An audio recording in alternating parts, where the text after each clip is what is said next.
business. Chenro mag od bura mamalo dok e wang'e kendo odiechieng' makiny kama igeno ni twak ma mulo bajet nyalo chuo chieng' e odiechieng' onogo. Jo od burago koni gin kod ikruok mar biro mulo twak mamenyo nengo chiemo kod mwandu ma ochuno. Jafwambo marwa Walter Nyambaga nigi ler mar thoth ewi wachno. E kinde ma od bura chako chenro mage, moko kuom gigo mag miyo mbi motegno gin rango bajet mowuok e pisi mar bad migawo mar omenda motelne kod Ngire Juguna Ndung'u. To gima duong' ahinya mani mesa sani mar bunge en bajet matin. Kisungu luongo ni supplementary budget. Ma ng'iyo ni to kaka piny obedo.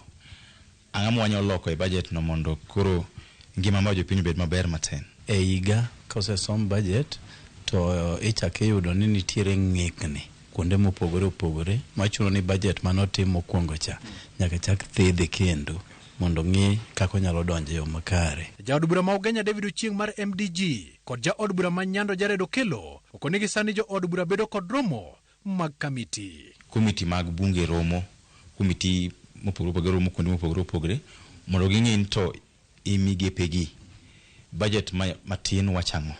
Ang'o maketie, ang'o manyalo keto maber manyalo miyo ngima jopiny odok maber moloyo. Committees mopogore opogore mwadeno ni departmental committees osemi budget statement mowuok kuom jatelo mochung' ne weche mag omenda ma en Professor Njuguna Ndung'u makoro wang'iyo gi mondo wane ni ere kamidiyo to ere kamiweyo kaka ne en to ere kamithedho. Twak nyalo biro bedo mar menyo bech chiemo kaluwore gi ywak mar jopiny. Bei mar oil odhi malo ahinya, bei mar mafuta odhi malo ahinya. Kendo wacho ni Kenya koro osechopo kamodhier. Manyiso ni budget mantie onge development malich ahinya mwanyalo ng'eyo to en mana ng'wenye mondo dog piny.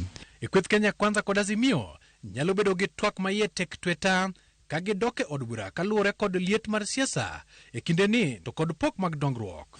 State House ema waneno ka pesa ne odhi malo ahinya to nikech State House ok en ofis manyien, onge gima manyien midhi ng'i, range pok aneno kowir manyien to Ruto miyore pesa mang'eny kabisa. Walter Nyambaga, Ramogi TV.